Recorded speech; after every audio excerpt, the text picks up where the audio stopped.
بسم اللہ الرحمن الرحیم۔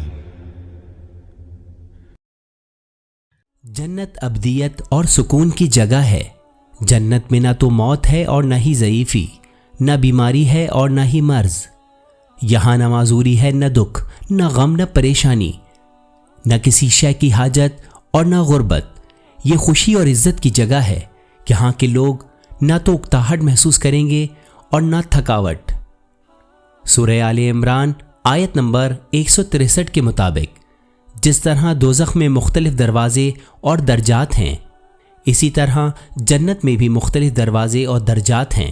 ایمان، درست عقیدے، اچھے اخلاق و اعمال اور گناہوں سے دور رہ کر اس دنیا میں ہی جنت کمانی ہے، اسی طرح آخرت میں بھی کامیاب قرار پائیں گے۔ با ایمان لوگوں کے جنت کے محل تصور سے زیادہ خوبصورت ہوں گے۔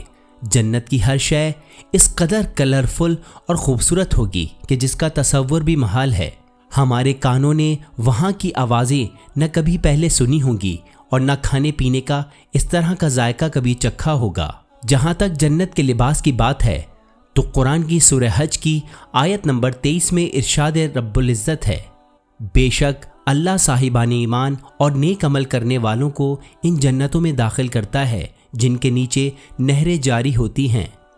انہیں ان جنتوں میں سونے کے کنگن اور موتی پہنائے جائیں گے اور ان کا لباس اس جنت میں ریشم کا ہوگا۔ سورہ غافر کی آیت نمبر 8 کے مطابق جنت کے افراد اپنے نیک و صالح خاندان کے افراد کے ساتھ ہوں گے۔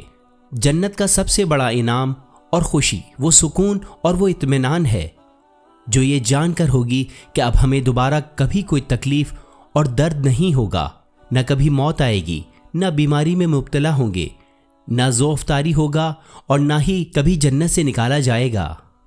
اور بہت سے انعام و اکرام اس نوعیت کے ہوں گے کہ جنہیں اس محدود مادی دنیا میں سوچنا بھی ممکن نہیں۔ سورہ سجدہ کی آیت نمبر 17 میں ارشاد خداوندی ہے، پس کسی نفس کو نہیں معلوم ہے کہ اس کے لیے کیا کیا خنکی چشم کا سامان چھپا کر رکھا گیا ہے جو ان کے اعمال کی جزا ہے۔